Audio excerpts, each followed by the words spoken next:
Ryan Blaney has a new contract extension. Penalties for Texas have been announced. And let's check out my newest NASCAR Cup Series power rankings.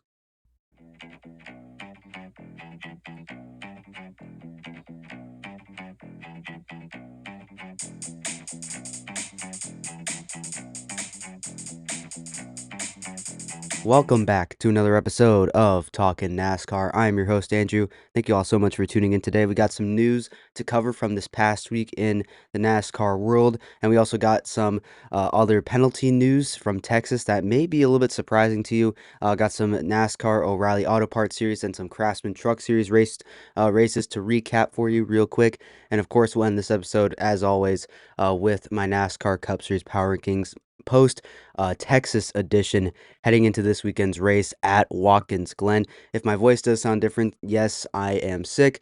I've had a cold now for a little over a week, about 10 days, so trying to get through it. Hopefully, I'll be better by the time we have the next weekly update episode coming up very, very soon. But let's go ahead and get started with the episode here, talking about Team Penske and Ryan Blaney. They both announced this week that they have both come together to sign a long-term driver contract extension. NASCAR, Ryan Blaney is the 2023 NASCAR Cup Series champion. He has almost 20 wins in his career, 18 wins. Been in the sport for almost 10 over 10 seasons, excuse me, with both the Wood brothers and Team Penske driving the 12 car.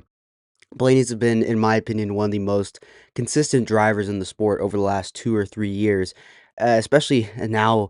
You can almost say every single track we go to, you can maybe almost pencil in Ryan Blaney to be somewhat of a contender. Maybe not like the, you know, shorter concrete ovals, maybe like Bristol or Dover. But I mean, we saw it all at Bristol. I mean, he was up front a good portion of that race in contention. So Blaney's just one of the best drivers in the sport, very consistent, very dangerous on every single track that we go to, every track type, super speedway, short tracks, mile and a halves, road courses. Even he started to step up his game a little bit, not quite to the level of maybe like SVG level. That's way out there, and that's way above, I would say, Ryan Blaney's skill level for road course racing. But Ryan Blaney is still a very consistent driver in the NASCAR Cup Series.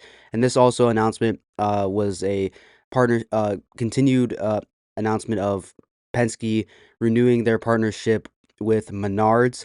So that's really great to hear. Menards has been one of Blaney and all of Team Penske's biggest partners for a long time. We've seen Menards be on Ryan Blaney's car for a couple years now. They've been on Austin Cindric's car. We've even seen them be on the 21 car for the Wood brothers with Harrison Burton, Josh Berry. So Penske and Menards have a good relationship, so glad to hear that they are continuing that relationship going forward.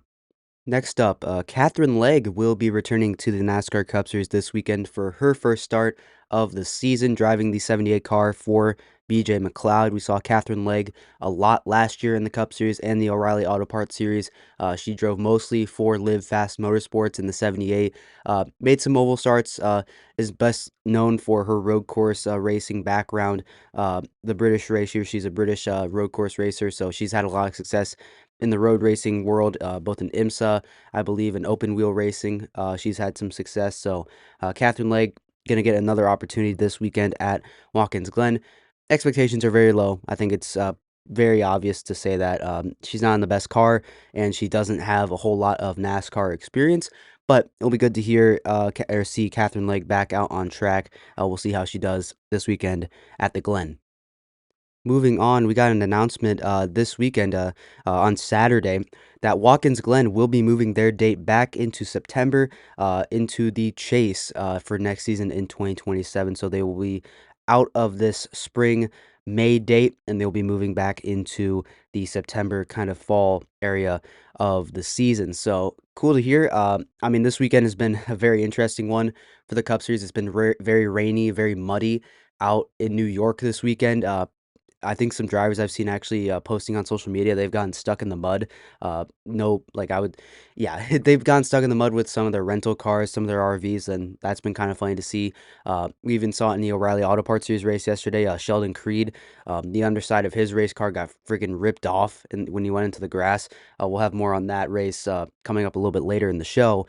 But it's been very wet this weekend, and that's kind of what happens usually in New York in the spring, late May or early May, late April. So unsurprising, but we'll have to wait and see what, we know what to expect, I guess, is what I'm trying to say when it comes to the fall Watkins Glen race. It's usually very warm, very hot, no, I wouldn't say dry, but it's drier than usually what we have in the spring. So it definitely will be better weather moving forward for Watkins Glen races moving forward. So I thought it was interesting that, Fox, or excuse me, NASCAR decided to move Watkins Glen earlier in the season, and they decided to move Gateway into the Chase, which, I mean, I think is still a good idea. I think Gateway is a very interesting track and will pose a little bit of a different style of racing instead of having a road course. But I do think having a road course in the Chase is definitely a good idea moving forward. So I'm glad that NASCAR is going back to that style, especially when since the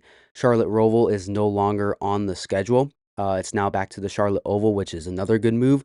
I think moving Watkins Glen, a road course, back into the the Chase, is definitely a good idea. So let me know down in the comments what you think about this move. Do you think that uh, what track should be removed from the Chase moving forward? I think the popular opinion might be Gateway, because uh, you know they're definitely not a track that you would think is should be in the Chase. We've already got some good flat ovals on the in the Chase right now, at least for the Chase schedule. But I don't know. I think it's too early to tell what track should be removed. We'll probably figure out a little bit later on in the year, once we get towards when the schedule is released, which is about mid-August, I believe, mid to late August. So we'll have to wait and see on that. But still, let me know down in the comments with Watkins Glen coming back into the Chase format schedule, what track should be removed from the Chase moving forward. Moving on to the next bit of news, the trial date has been set for the case between Joe Gibbs Racing and Chris Gabehart. The trial will be taking place in next January, which was not the time that either the plaintiffs, Chris Gabehart or Joe Gibbs Racing, wanted. They wanted either in November or in May, or this May, I'm guessing. So they wanted the trial a little bit sooner, but now the trial date will be set for next January. So still a little ways out for the Chris Gabehart versus Joe Gibbs Racing trial. We've had a lot of action over the last couple of weeks in terms of discovery and some evidence being found. Nothing truly eye-opening as far as I could tell. Nothing that's really grabbing the attention. It's mostly just, Joe Gibbs Racing pulling out some other pieces of evidence. It's kind of gone quiet now over the last couple of days. In the last week, haven't seen too many big announcements of, oh my goodness, we have new evidence that we need to put in place for this case. So still haven't gotten entirely like a lot of stuff recently. So the trial is still kind of, moving along very, very slowly. This case is, I mean. So I don't know. But anyways, the trial's been set for January. Got a long way to go till then. Maybe a settlement will be reached, but we'll have to wait and see on that front, I suppose. Moving on, we have some O'Reilly Auto Parts Series and Truck Series races to go over from this past week, both from Texas and from this weekend at Watkins Glen. So starting off with Texas in the Truck Series, it was a Spire 1-2 finish with Carson Hocevar and Kyle Busch finishing in first and second, and then Caden Honeycutt and Brandon Jones, two Tricon trucks in third and fourth, and then Ben Rhodes, the pole sitter, and Lane Riggs would be in fifth and sixth, Daniel Hemrick and Christian Eckes in seventh and eighth, Ty Majeski in ninth, Chandler Smith in 10th, Parker Clearman driving for Calling in the number 25 free agent truck would be in 11th, Ross Chastain in 12th, Brendan Queen in 13th, in the 12 truck, and then Gio Ruggiero and Tyler Ankrum would round out the top 15.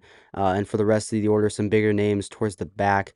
Justin Haley and Corey LaJoie were outside the top 20. Jake Garcia and Tanner Gray also outside the top 20. Same with Grant Enfinger, was also outside the top 20 as well. So Carson Hocevar continued to ride his little wave of momentum after Talladega in the Cup Series, getting that first win, so he'd pick up the victory. And then for the Truck Series race the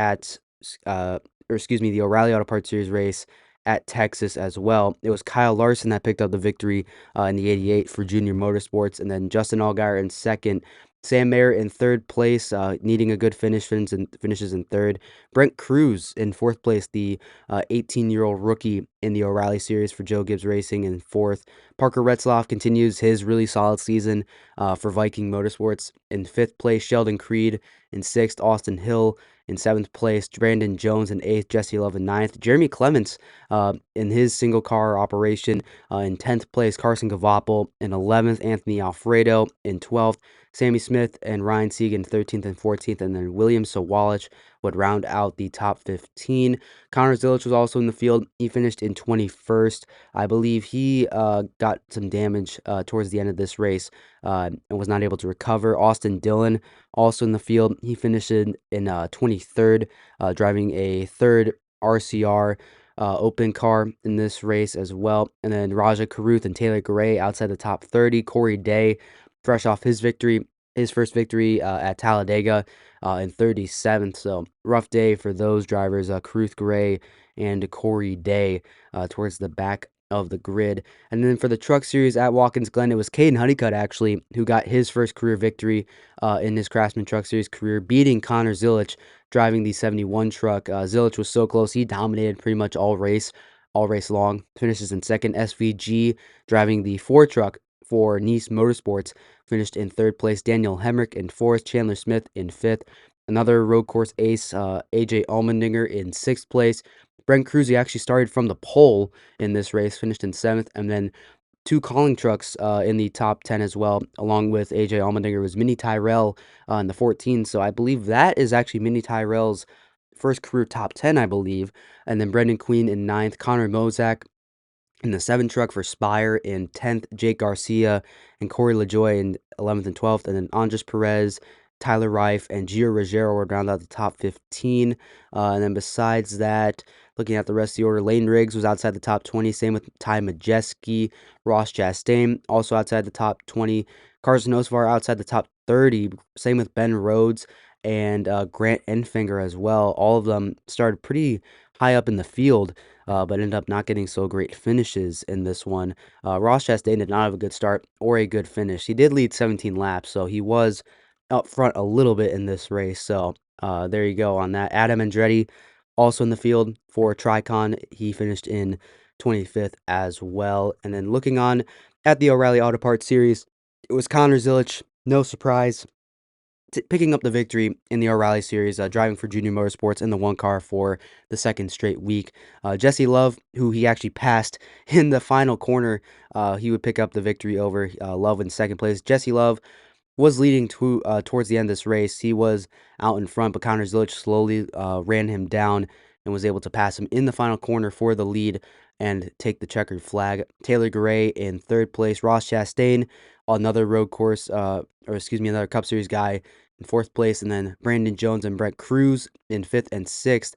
Brent Cruz picked up his, I believe, first career stage win in the O'Reilly Series. I believe he won stage 1, and he became the youngest stage winner in NASCAR as in its history of stage racing, I believe. So congratulations to Brent Cruz. Parker Retzlaff in the 7th place. SVG, another Cup Series guy, in 8th place. Austin Green driving for Peterson Racing, the 87 car, gets their first top 10, I believe, as a team. Austin Green, a phenomenal road course racer. I believe he's the son of Jeff Green.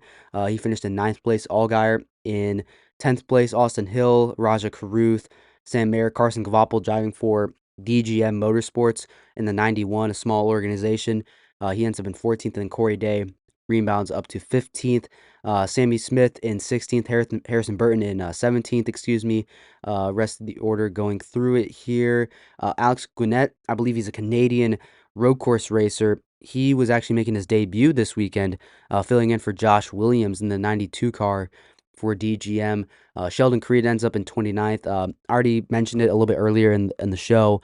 Sheldon Creed got ran off track in the bus stop late in the O'Reilly Series yesterday, and he had the underside of his car completely ripped off in the mud. Flung the car up in the air, almost got the back tires off the ground too. So it was a pretty gnarly incident for Sheldon Creed, and then two Toyotas towards the back that we'd expect being up at the front. Dean Thompson and William Sawalich in 35th and 36th. So Sawalich having a bit of a tough time. I believe William Sawalich has fallen outside of the top 12 in the standings right now for the O'Reilly Series, which would put him in the chase. I believe he has fallen outside the top 12, and some other guys have started to climb up inside the chase right now. So there you go. Connor Zilisch wins the O'Reilly Series at Watkins Glen yesterday. Makes it 3 straight races at Watkins Glen that he's won in the O'Reilly Auto Parts Series. So congratulations to Zilisch, and congratulations to Connor Zilisch as well for not falling out of the car in victory lane and breaking his collarbone. And if you don't know what I'm referring to, just circle back to last year at Watkins Glen in the O'Reilly Series, and you'll figure out pretty soon enough. But yeah, anyways, moving on to the next segment here. We have the weekly penalty report for this past weekend's race at Texas, and we had a major penalty in the NASCAR Cup Series. Ryan Preece, the number 60 car for RFK, was penalized 25 points and $50,000 for getting into Ty Gibbs at Texas last weekend. This points penalty for Ryan Preece actually drops Preece one spot from 12th to 13th, 38 points above the chase cutoff line. RFK has announced that they will appeal this ruling. And Mike Ford, the NASCAR communications director, went on the Holler Talk podcast, I believe, on Tuesday, and explained why NASCAR penalized Ryan Preece and not Kyle Busch, who we'll get to in just a moment. But they talked about Ryan Preece's SMT data for this incident, where he basically junked Ty Gibbs into the turn 3 and 4 outside wall. They also talked about the radio that Ryan Preece gave his team about Ty Gibbs, and determined that this was basically, at least in my opinion, it was maybe a premeditated act that Ryan Preece did that wrecked Ty Gibbs in this one. So I understand it. After reading the radio, it's clear that Ryan Preece was not happy with Ty Gibbs, and after that radio, he wrecked Ty Gibbs. So it makes sense that why NASCAR is penalizing him. The audio was factored into the penalty according to Mike Ford as well, but they also took more. They took more into consideration the SMT data from Ryan Preece's car, which is basically analyzing the line that Ryan Preece took into the corner when he wrecked Ty Gibbs. So they must have seen something that made them believe that it was an intentional wreck, which we've seen NASCAR penalize over the last couple of years. So I will say real quick, NASCAR, thank you for being consistent in terms of that. So I'm glad to see that they're sticking by that. So of course, Ryan Preece fined $50,000, penalized 25 points. Now, as for Kyle Busch, he was not penalized for possibly intentionally wrecking John Hunter Nemechek on the final lap at Texas last weekend as well. Mike Ford said that NASCAR could not find SMT data that was conclusive if Kyle Busch had intentionally wrecked John Hunter Nemechek, and Kyle Busch, didn't really radio anything. The handling on Kyle Busch's car maybe also was altered by Kyle Busch getting into the wall, trying to clear John Hunter Nemechek. So there really wasn't enough evidence for NASCAR to find that Kyle Busch intentionally wrecked John Hunter Nemechek. However, Mike Ford did say that NASCAR is talking with Kyle Busch and RCR leadership about his behavior, because Kyle Busch also a couple weeks ago at Bristol wrecked Riley Herbst as well at Bristol. Now that wasn't truly intentional, I don't believe. It was just Kyle Busch maybe not willing to give too much to Riley Herbst, who Riley Herbst had already kind of wrecked Kyle Busch in that race. So Busch wasn't really willing to give Riley Herbst more of a lane than he really should have, and not be so courteous. So we've seen that from Kyle Busch so far this year. So they're giving him and RCR a bit of a talk to about that, which I think it's fair. I don't think Kyle Busch. I don't know if Kyle Busch truly intentionally wrecked John Hunter Nemechek. I don't think he wrecked Riley Herbst intentionally. So I think it's fair that NASCAR, they couldn't come up with conclusive data, so they decided not to penalize him. So I think that's fair, and it seems relatively consistent with what NASCAR has been doing in the past. So let me know down in the comments, though, should have Kyle Busch been penalized, and should have Ryan Preece been penalized as well? Let me know your thoughts on that one as well. But we're going to move on, though, to our final segment of today. We have my NASCAR Cup Series power rankings. Texas was a bit of a weird race last week, but let's see where your favorite driver wound up in my top 10. Starting off here with some honorable mentions real quick. First, I got Brad Keselowski. Had a solid finish, finished inside the top 15, got some stage points in stage 2. Was a little bit risky with his pit strategy, though, so that was, a little bit of a head scratcher for me. But if Brad Keselowski could only qualify better, he would be easily a contender every single week. That pace in that number 6 car is very, very good. So I got Keselowski as an honorable mention. Same with Ryan Preece, right behind his teammate of Keselowski. Again, they both took some gambles in stage 2 with stage points, but they also were very, very aggressive on pit strategy a little bit later. Kind of screwed them out of a good finish, in my opinion. So Preece and Keselowski both had solid weekends, came from the back, and had some good pace as well in this race. And then Ty Gibbs, he started up front, but he ended up getting wrecked by Ryan Preece. So he showed some good pace early on in this one, though. Got some stage points in stage 1. So I did like the speed out of Ty Gibbs. Just the finishing result wasn't quite there for Ty Gibbs. So I once again have him this week as an honorable mention. Starting out at number 10, though, I have Chase Briscoe. He showed some good pace once again at Texas. Had some top 10 speed, got some stage points in this one, but unfortunately he had to pit late from the front and could not recover from there. So a little bit of a unfortunate pit strategy for Chase Briscoe, but I've liked the speed that Briscoe has shown over the last couple of weeks. He's back inside the Chase conversation, but he definitely needs to step it up overall as a team. The whole 19 team needs to step it up, not just Chase Briscoe. But I've liked the improvement I've seen from that number 19 crew over the last couple of weeks. So I got Chase Briscoe at number 10. At number 9, I have Bubba Wallace, finished in 9th place after having to go to a backup car at Texas. Came from the back, finished in 9th, got some stage points. It was a very good day for Bubba Wallace. He's been good on mile and a halves, so I liked what I saw from Bubba there. I got him in 9th place. He also finished 9th at Texas, so 9s all around for Bubba Wallace. Number 8, I got Carson Hocevar, started on pole, faded back a little bit early on in the race, but, was constantly inside the top 15, managed a top 10 result, finishing in 7th place. After getting his first win 2 weeks ago at Talladega, ends up with another solid top 10 result at Texas, so I got Hocevar at number 8. At number 7, I got Kyle Larson. Larson, had a bit of an interesting day. Larson had some good speed, it definitely looked like, but eventually got caught up in the wrecked out of the race. Fell behind early on the race as well. Didn't look like he had, speed to win, but he still had solid top 15, top 10-ish speed. But after he hit that wall, he had to go to the garage. I eventually came back out on track to maybe get an extra point or two. He ends up in 34th, so not the best day for Larson. But heading to Watkins Glen next week, he's a good road course racer. We'll see how well he'll do next weekend. At number 6, I got Chris Buescher. Same with his teammates of Keselowski and as well Ryan Preece. They had good speed, but Chris Buescher, he was the best of the three. I mean, he started up front, started in 3rd, ran up front pretty much all day. Got some stage points in stage 2 after deciding to use a little bit of pit strategy, and ends up finishing in 5th place. So a good day for Chris Buescher in this one. Finally got a top 10 finish at his home track in Texas Motor Speedway. Chris Buescher, the Texas native, finally needed a good one, so he got a 5th place, and he's number 6 on my power rankings this week. So Chris Buescher at 6. At number 5, I got Christopher Bell.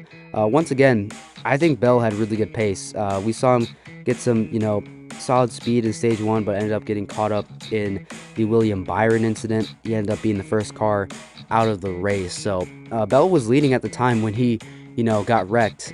He eventually couldn't slow around enough, William Byron enough, ended up hitting the outside wall. So Bell's shown some speed, but I think he's just had a lot of bad luck over this course of the year. So I do have him moving up one spot. We're heading to Watkins Glen. Bell is a pretty solid road course racer, so I got a lot of faith in him. So we'll have to see how Bell does next week at the Glen. So I got Bell at 5. At number 4, I got Ryan Blaney. Finished in 10th. I thought Ryan Blaney was going to contend a little bit more. Started out back, didn't have the greatest qualifying effort. Still, a top 10 result is not bad for where he started. I do believe he did get some stage points later on in the race. No, he did not, excuse me. But, still Blaney, top 10 result on the day. I do have to drop him down a spot because the other guys ahead of him did have better days. So Blaney's still very consistent, very solid. Finished in 10th. I got him at number 4 in my power rankings. At number 3, I got Chase Elliott. Chase Elliott, yeah, he won the race at Texas. Obviously, that's going to get you a couple points up, but he got stage points in both stages. Won stage 2, and then won the race over as well. And he was able to hold off Denny Hamlin. Chase Elliott, he's smooth, calm, and consistent. He's got 2 wins on the season. He's, I believe, the second multi-win driver so far this year, besides Tyler Reddick. So Chase Elliott, I don't think we'd expect to get his second win so early in the year, but maybe he'll go for number 3 later on this weekend at Watkins Glen. So I got Chase Elliott at number 3. Number 2, Tyler Reddick, finished in 4th place, another top 5 result. Got some stage points in stage 2 as well. Finished in 2nd place behind Elliott in stage 2. Was right there with Hamlin and Elliott and Bowman inside the top 5. He's been good on mile and a half. This is where he got one of his first career Cup Series victories back in 2022. Reddick's been good here. He's been very solid here. I still got him at number 2, but at number 1, though, I have Denny Hamlin. I have Hamlin climbing up one spot. He finished better than Reddick, finished in 2nd place, was up front pretty much all day, got stage points. Besides Elliott, was the best car out on track today. I thought Denny Hamlin would be the guy to win the race. I didn't think Chase Elliott had the speed in his number 9 Chevrolet, but he proved me wrong, and I thought Denny Hamlin was really good, though. So he's been very solid as well, still searching for that second win of the season. Watkins Glen, though, is going to be a bit of a challenge for him. He's not the best road course racer, but I think after that, though, he'll be just fine. So Hamlin at number 1, Reddick at 2, Chase Elliott at number 3, Ryan Blaney at 4, Bell at 5, Buescher at 6, Kyle Larson at 7, Hocevar at 8, Bubba Wallace at 9, Chase Briscoe at number 10, and then Gibbs, Preece, and Keselowski are my honorable mentions this week. Well, I think that will wrap up this episode, everyone. Thank you all so much for tuning in. Hope you enjoyed this one. If you did, make sure you share it with your friends, your family. Follow the show if you're listening on YouTube. Subscribe to the channel as well. Spotify, Apple Podcasts, follow the show.